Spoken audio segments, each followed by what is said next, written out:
السلام علیکم ورحمۃ اللہ تعالی وبرکاتہ۔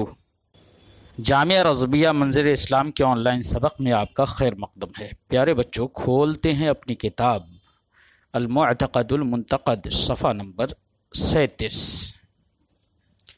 کچھ عبارت پڑھ لیتے ہیں، پھر اس کا مطلب سمجھتے ہیں۔ بسم اللہ الرحمن الرحیم۔ ثم المخالف فی صفت الکلام فرق منہم مبتدعة الحنابلة قالوا كلامه تعالى حروف وأصوات تقوم بذاته وهو قديم، وبالغوا حتى قال بعضهم جهلا الجلد والغلاف قديمان فضلا عن المصحف، وهذا قول باطل بضرورة. ومنهم الكرامية فإنهم وافقوا الحنابلة في أنه حروف وأصوات، لكنه حادث قائم بذاته تعالى لتجويزهم قيام الحوادث به تعالى عما يقوله الظالمون.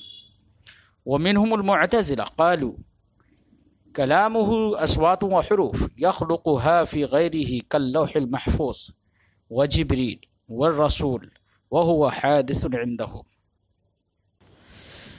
تو بچوں، آپ نے ابھی عبارت سماعت کی۔ آج کے اس سبق میں ہم یہ بتائیں گے کہ اللہ کا کلام جو صفت الہی ہے اس میں کچھ فرقوں نے اختلاف کیا ہے، تو وہ کون کون سے فرقے ہیں اور انہوں نے کیا کیا کہا ہے۔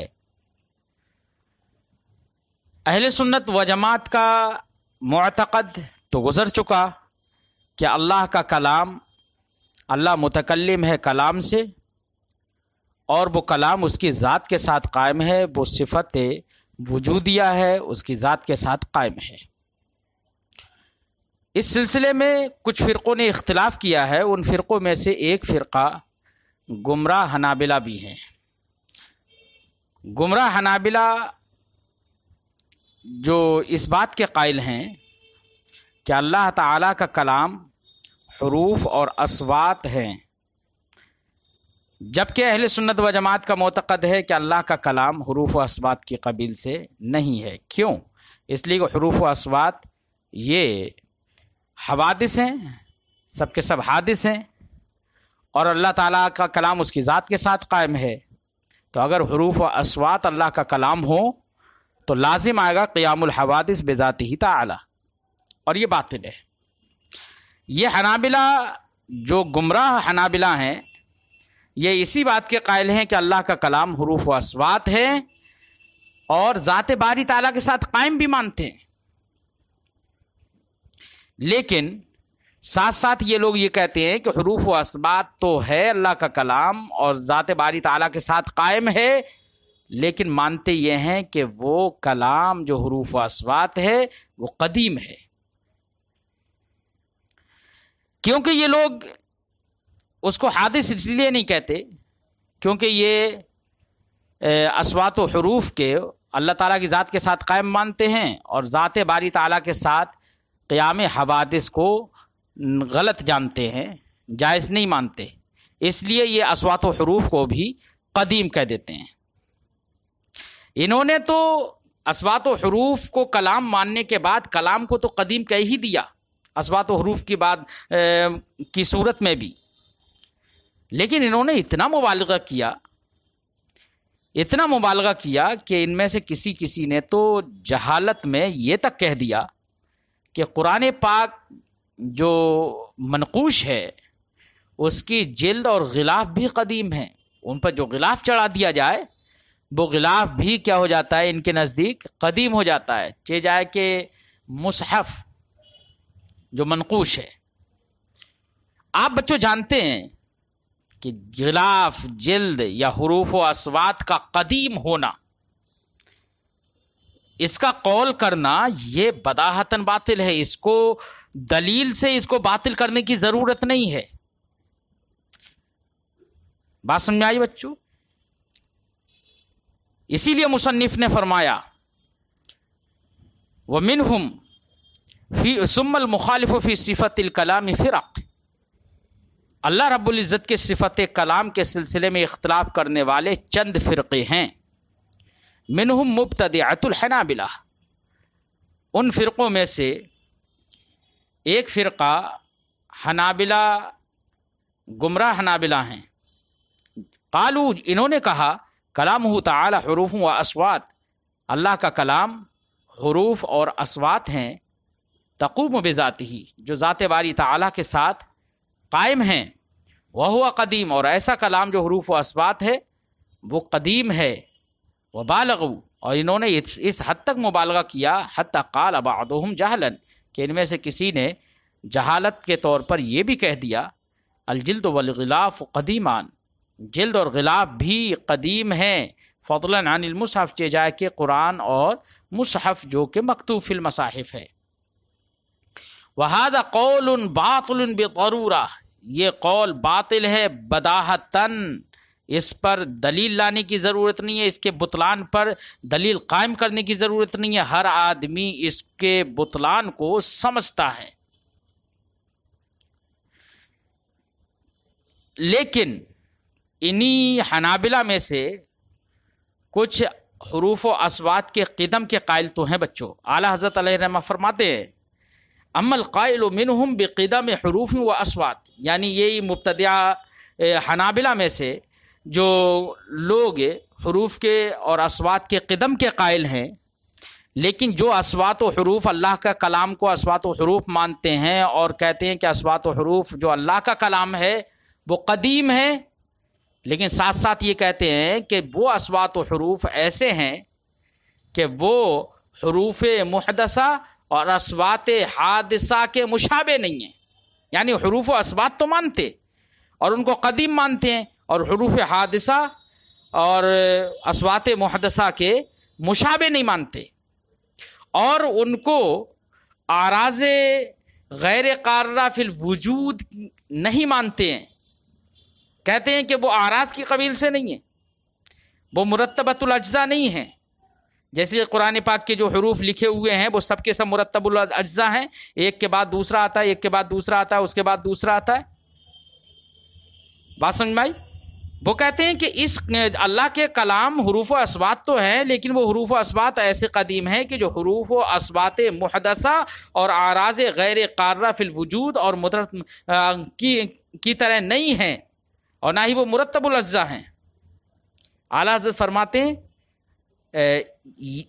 یہ قول کرنے والے جو معتزلہ ہیں، جن معتزلہ نے یہ قول کیا ہے، اس قول کے بطلان پر شریعت کی طرف سے کوئی دلیل قطعی موجود نہیں ہے، بلکہ بعض علماء کا کلام اس کے صحت کی طرف اشارہ بھی کرتا ہے، کیونکہ انہوں نے اصوات و حروف مانا، لیکن اب گویا کہ ایسے ہی ہو گیا کہ اصوات و حروف مانا اور قدیم مانا، اور اصوات محدثہ کے مشابہ نہیں مانا، حروف محدثہ کے مشابہ نہیں مانا، اعراض سے مانا نہیں، مرتبۃ الاجزاء مانا نہیں، تو بس زیادہ سے زیادہ اتنا ہی ہو سکتا ہے کہ وہ انہوں نے اس معنی ہی کو قدیم کہہ دیا جو اللہ رب العزت کی ذات کے ساتھ قائم ہے، وہی معنی قدیم ہے، بس فرق اتنا ہے کہ ان لوگوں نے اس کو حروف و اصوات کا نام دے دیا ہے، ورنہ تو اصوات محدثہ اور حروف محدثہ کے جب مشابہ نہیں ہے تو یہ جن کو ہم حروف سمجھتے ہیں یہ حروف تو ایسے تو وہ حروف ہوں گے ہی نہیں۔ اس لیے اعلیٰ حضرت نے فرمایا کہ اس کے بطلان پر کوئی دلیل شرعی اور کوئی دلیل قطعی موجود نہیں ہے۔ ومنہم الکرامیہ، انہی اختلاف کرنے والے فرقوں میں سے ایک فرقہ کرامیہ بھی ہے۔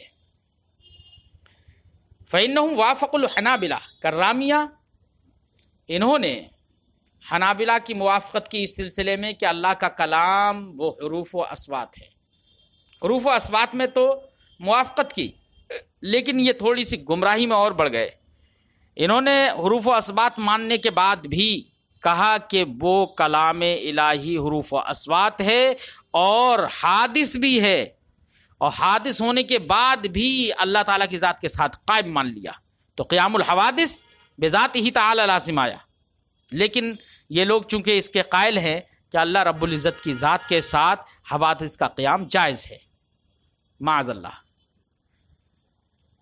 صاحب کتاب فرماتے ہیں ومنہم الکرامیہ، انہی فرقے اختلاف کرنے والے فرقوں میں سے ایک فرقہ کرامیہ ہے۔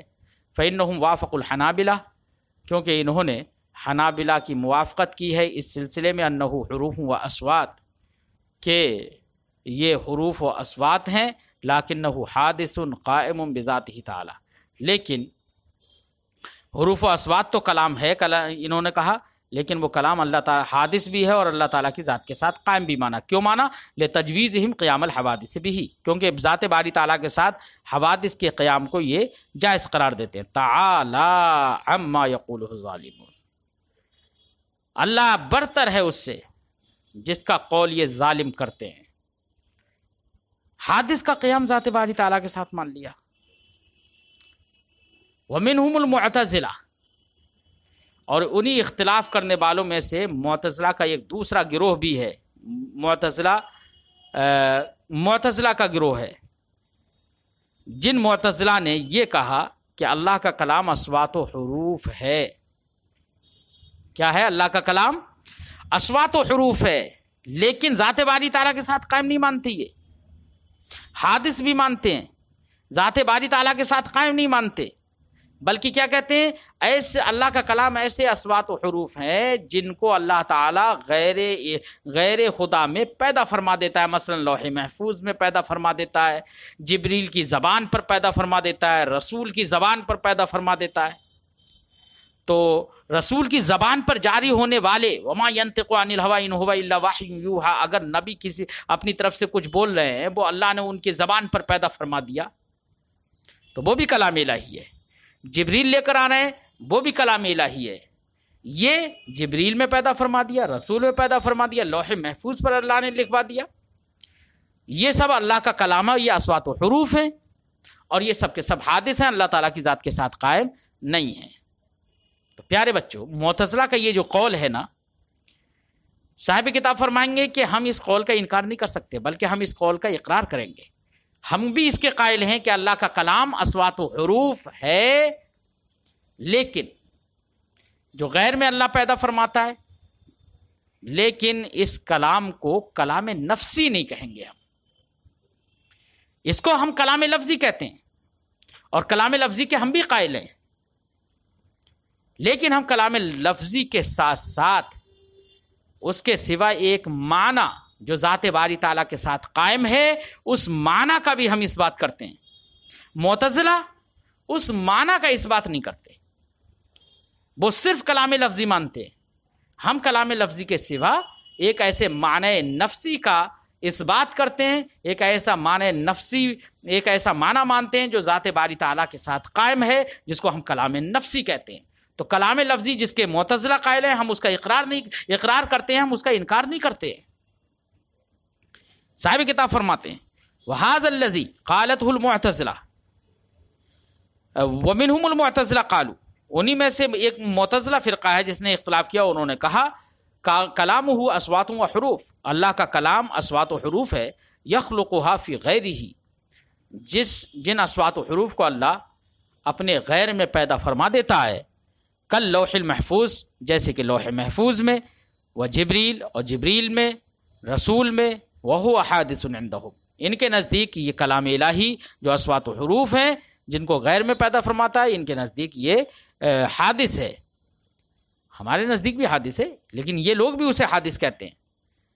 فرماتے ہیں صاحب کتاب وَهَذَا الَّذِي قَالَتْهُ الْمُعْتَزِلَةُ، یہ بات جس کا قول معتزلہ نے کیا ہے، لا ننکرہ نحن، ہم بھی اس کا انکار نہیں کرتے، بل نقول بھی، ہم بلکہ ہم بھی اس کا قول کرتے ہیں، ہم اس کا قول کرتے ہیں، بس فرق کتنا ہے، نسمیہ کلام لفظیہ، ہم اس کا قول کرتے ہیں، لیکن کلام لفظی اس کا نام رکھتے ہیں، اور اس کلام لفظی کے سوا ایک کلام نفسی جو ذات باری تعالیٰ کے ساتھ قائم ہے، اس کا بھی ہم قول کرتے ہیں، جس کا معتزلہ قول نہیں کرتے۔ ولیکن نثبت امرا وراء ذلک، اس کلام لفظی کے سوا ایک دوسرے امر کا ہم اس بات کرتے ہیں، وہو المعنی القائم بالنفس، وہ دوسرا امر ایک ایسا معنی ہے جو ذات باری تعالیٰ کے ساتھ قائم ہے، ونقول هو الکلام حقیقتا، ہم کہتے ہیں حقیقتاً کلام تو وہی ہے جو ذات باری تعالیٰ کے ساتھ قائم ہے، وہ ذات باری تعالیٰ کے ساتھ قائم ہونے والا معنی فہو قدیم قائم بذاتی، حقیقتاً وہی کلام ہے، وہی قدیم ہے، وہی ذات باری تعالیٰ کے ساتھ قائم ہے، اور وہی معنی نفسی، وہی کلام نفسی، یہ نہ عبارت ہے اور نہ ہی علوم ہے، یعنی غیر العبارت بھی ہے، کیونکہ عبارت تو بچوں مختلف ہو جاتی ہے، زمانے کے اختلاف سے عبارت بدل جاتی ہے،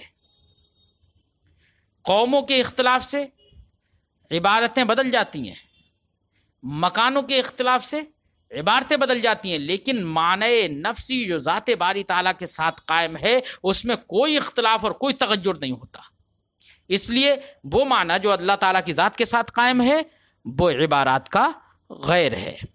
فرماتے ہیں وہ ہوا غیر العبارات، اور وہ معنی عبارات کا غیر ہے، اذ قد تختلف العبارات بالازمنۃ والامکنہ، کیونکہ عبارات مختلف ہوتی ہیں ازمنہ کے لحاظ سے، امکنہ کے لحاظ سے، والاقوام اور قوموں کے لحاظ سے مختلف ہو جاتی ہیں نا عبارتیں۔ وہی کوئی ایک معنی کو تعبیر کوئی قوم اپنے دوسرے طریقوں سے دوسری عبارت میں کرتی ہے، کوئی قوم دوسری عبارت میں کرتی ہے، کیونکہ زبانیں مختلف ہو جاتی ہیں، علاقوں کے لحاظ سے بولیاں مختلف ہو جاتی ہیں، قوموں کے لحاظ سے انداز گفتگو مختلف ہو جاتا ہے، تو عبارتیں تو مختلف ہوتی رہتی ہیں، لیکن معنی جس معنی کی تعبیر ہوتی ہے بچوں وہ معنی مختلف نہیں ہوتا۔ ایسے ہی اللہ رب العزت کی ذات کے ساتھ جو معنی قائم ہے وہ کلام نفسی ہے، اس میں کوئی تغیر و اختلاف نہیں ہوا، وہی معنی نفسی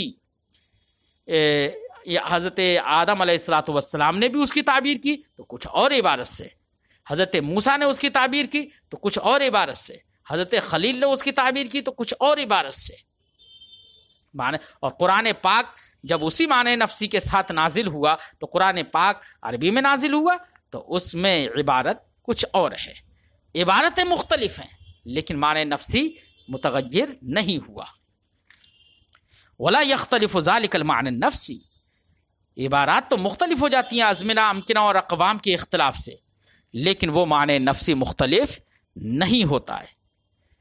جس طریقے سے وہ معنی نفسی عبارات کا غیر ہے، اسی طریقے سے وہ معنی نفسی علم کا بھی غیر ہے۔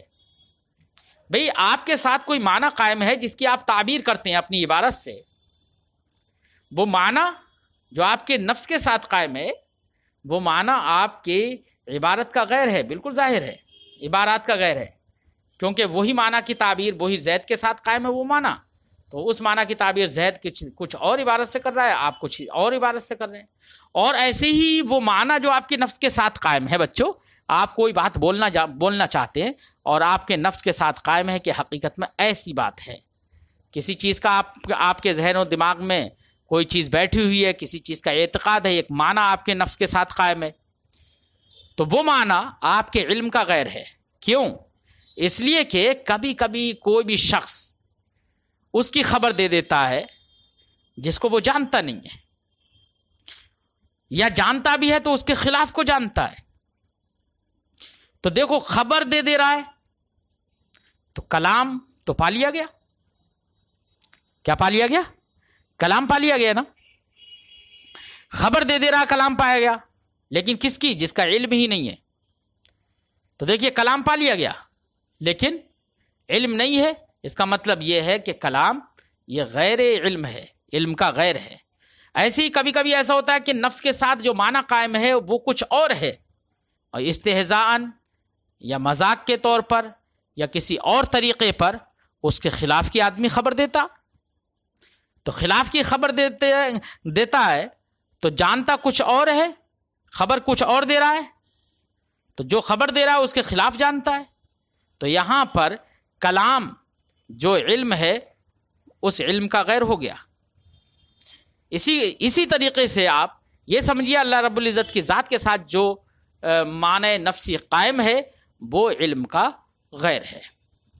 وغیر العلم، ایسے ہی وہ کلام نفسی وہ معنی علم کا غیر ہے۔ کیوں؟ اذ قد یخبر الرجل بما لا یعلم، کیونکہ کبھی کبھی آدمی مثال کے طور پر محسوس کے ذریعے سے سمجھانا چاہ رہے ہیں، کیونکہ آدمی کبھی کبھی خبر دیتا ہے اس کی جس کو وہ جانتا ہی نہیں ہے، تو کلام دیکھیے پا لیا گیا، اور جانتا ہے نہیں تو علم تو نہیں پایا گیا وہاں پر، تو علم کا غیر ہے نا کلام. اسی لیے بل یعلم خلافہ، بلکہ کبھی کبھی اس کے خلاف کو جانتا ہے، جانتا خلاف کو، خبر کچھ دیتا ہے. بات سمجھ آئی؟ تو دیکھیے کلام کچھ کلام ہے لیکن اس کے خلاف کو جانتا ہے تو علم کا غیر ہوا نا کلام. اور یشک فی ہے، یا اس کے اندر شک کرتا ہے. یہ سب معاملات ہیں. اس لیے کلام جو ہے، کلام نفسی جو معنی ہے، جو ذات کے ساتھ قائم ہے، وہ عبارات کا بھی غیر ہے، علم کا بھی غیر ہے. دلیل سے ثابت ہو گیا. وما هو الدائر على السنۃ اہل سنہ. اچھا جناب، کوئی اعتراض یہ کر سکتا ہے کہ ابھی آپ نے یہ کہا کہ وہ عبارات کا غیر ہے معنی نفسی، عبارات کا غیر ہے، جبکہ اہل سنت و جماعت کی زبانوں پر یہ بات جاری ہے ان المقروء المکتوب المسموع المحفوظ قدیم. یعنی جس کو پڑھا جا رہا ہے یا جس کو لکھا جا رہا ہے، جو سنا جا رہا ہے، جو محفوظ فی الصدور ہے، وہ کیا ہے؟ قدیم ہے. جیسے کہ اعلی حضرت علیہ رحمت و رضوان نے المستند المعتمد ہی میں ایک جگہ ارشاد فرمایا کہ اس ارشاد کا پس منظر یہ ہے، آپ نے فرمایا کہ اللہ رب العزت کے کلام میں کوئی تقسیم نہیں ہے. جو کلام نفسی اور کلام لفظی کے طرف جو تقسیم کی گئی ہے وہ محض عقول سافلہ کو سمجھانے کے لیے کی گئی ہے. بات سمجھ میں آئی؟ تو کوئی تقسیم نہیں ہے. کلام صرف اللہ کا کلام نفسی ہی ہے، جو اس کی ذات سے کبھی منفصل نہ ہوا اور نہ کبھی منفصل ہوگا. نہ کسی دل میں وہ اترا، نہ زبان پر اترا، نہ اوراق میں آیا، نہ کانوں میں آیا. لیکن اس کے بعد اعلیٰ حضرت فرماتے ہیں یہ سب تو ہے، لیکن اس کے بعد فرماتے وہ مع ذلک لیس المحفوظ فی صدورنا الا هو. اس کے باوجود ہمارے دلوں میں محفوظ نہیں ہے مگر وہی کلام نفسی. ولل مطلوب بافواہنا الا هو، اور ہمارے زبانوں سے تلاوت نہیں ہوتی ہے مگر اسی کلام نفسی کی. ولل مکتوب فی مصاحفنا الا هو، اور ہمارے مصاحف میں لکھا ہوا نہیں ہے مگر وہی کلام نفسی. ولل مسموع باسماعنا، اور ہمارے کانوں سے نہیں سنا جاتا الا هو مگر وہی کلام نفسی ہی سنا جاتا ہے. تو کیا پتہ چلا؟ اعلیٰ حضرت کے لفظوں سے یہ سمجھ میں آیا کہ متلو، مکتوب، مسموع، یہ سب کے سب محفوظ، یہ کلام نفسی ہے. بات سمجھ آئی؟ پھر اعلیٰ حضرت آگے فرماتے کسی کے لیے یہ حلال نہیں ہے، مباح نہیں ہے کہ وہ محفوظ، مکتوب، متلو، مسموع کو حادث کہے.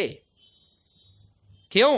فرماتے ہیں انما الحادث نحن، حادث تو ہم ہیں، ہمارا حفظ حادث ہے، ہماری زبانیں حادث ہیں، ہماری تلاوت حادث ہے، ہمارے ہاتھ حادث ہیں، ہماری کتابت حادث ہے، ہمارے کان حادث ہے، ہماری سماعت حادث ہے. اور قرآن قدیم ہے، ذات باری تعالیٰ کے ساتھ قائم ہے، وہ ہمارے قلوب پر مفہوم کے لباس میں روشن ہوتا ہے، ہماری زبان پر منطوق کی صورت میں جاری ہوتا ہے، ہمارے مصاحف میں نقوش کے لباس میں وہ لکھا جاتا ہے،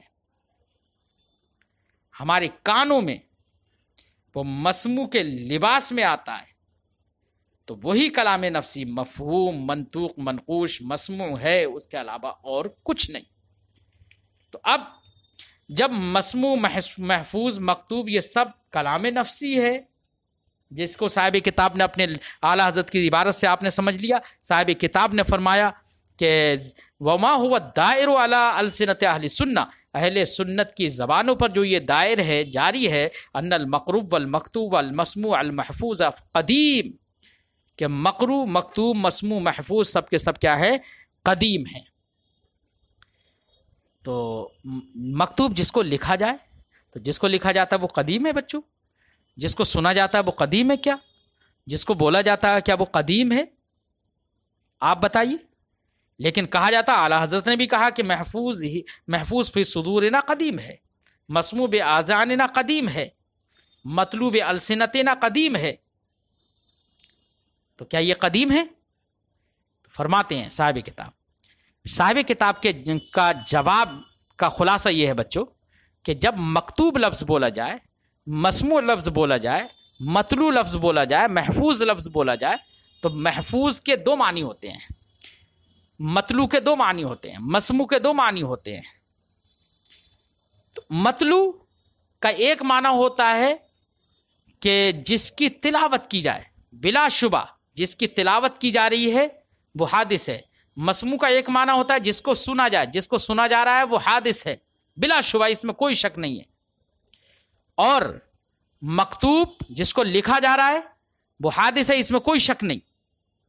پھر اعلیٰ حضرت نے کہا کہ مکتوب محفوظ یہ سب کے سب قدیم ہے، لوگوں کی زبانوں پر یہ جاری ہے، اس کا کیا مطلب ہوگا؟ تو صاحب کتاب فرماتے ہیں کہ دیکھیے مکتوب مسموع کا ایک تو معنی یہی ہے کہ جس کو سنا جائے، جس کو لکھا جائے، اور ایک اس کا معنی یہ ہوتا ہے المفہوم من الکتابہ، مکتوب وہ بھی ہے جو مفہوم من الکتابت ہے، کتابت سے جو سمجھ میں آ رہا ہے۔ متلو وہ ہے جو مفہوم من التلاوت ہے، مقرو وہ ہے جو مفہوم من القراءت ہے۔ بات سمجھائی؟ تو ایک معنی مکتوب مسموع محفوظ کا یہ بھی ہوتا ہے۔ جب یہ معنی ہوتا ہے تو مفہوم من الکتابہ، مفہوم من القراءہ، مفہوم من التلاوہ، یہ سب یہ جو معنی ہے، یہ جو مفہوم ہے، اس کو بھی مکتوب کہہ دیا جائے گا، اس کو بھی مسموع کیا جائے گا، یہ قدیم ہے۔ اعلیٰ حضرت نے جو فرمایا کہ قدیم، مسموع، محفوظ، مطلوب یہ سب کے سب قدیم ہے، اس کا مطلب یہ ہے مفہوم من الکتابت وہ قدیم ہے، مفہوم من التلاوت وہ قدیم ہے، مفہوم من العبارت من القراءت وہ قدیم ہے، نہ کہ مکتوب بے معنی جس کو لکھا جا رہا ہے وہ قدیم ہے۔ جو لکھا ہوا ہے وہ قدیم نہیں ہے، جو پڑھا ہوا ہے وہ قدیم نہیں ہے، جو سنا ہوا ہے وہ قدیم نہیں ہے، بلکہ مفہوم من السماع وہ قدیم ہے۔ بات سمجھائی بچوں؟ اسی کو صاحب کتاب فرماتے ہیں فقد قیلا، جو اہل سنت و جماعت کی زبانوں پر یہ جاری ہے کہ مقرو، مکتوب، مسموع، محفوظ یہ سب کے سب قدیم ہے، تو اس کا دو مطلب ہیں۔ تو جواب کے طور پر صاحب کتاب فرماتے ہیں فقط قیلا، تو کہا گیا المراد بہ المعلوم بالقراءۃ، کہ مقرو سے مراد معلوم بالقراءت ہے، مفہوم من الخط ہے، مفہوم من الالفاظ ہیں، یہ مراد ہیں، نہ کہ یہ کہ جو لکھا ہوا ہے وہ قدیم ہے۔ تو مکتوب بولا جاتا ہے، مکتوب کے دو معنی ہوتے ہیں، ایک لکھا ہوا اور ایک مفہوم من الکتابہ۔ لفظ مقرو بولا جاتا ہے، اس کے دو معنی ہیں، ایک پڑھا ہوا جس کو پڑھا جا رہا ہے، جو پڑھا ہوا ہے اور ایک مفہوم من القراءہ، معلوم من القراءہ، دو معنی ہیں۔ تو اعلیٰ حضرت نے جس کے لیے کہا کہ وہ قدیم ہے وہ معلوم بالقراءہ، مفہوم من الخط، مفہوم من الالفاظ ہے۔ صاحب کتاب فرماتے ہیں ہاذا اے خذ ہاذا، یہ بڑی اہم بات ہے، یہ فرق کرنا مشکل ہوتا ہے، اس لیے اس بات کو یاد کر لو۔ آج کی گفتگو بچوں ہم یہیں پر ختم کرتے ہیں۔ السلام علیکم ورحمۃ اللہ تعالی وبرکاتہ۔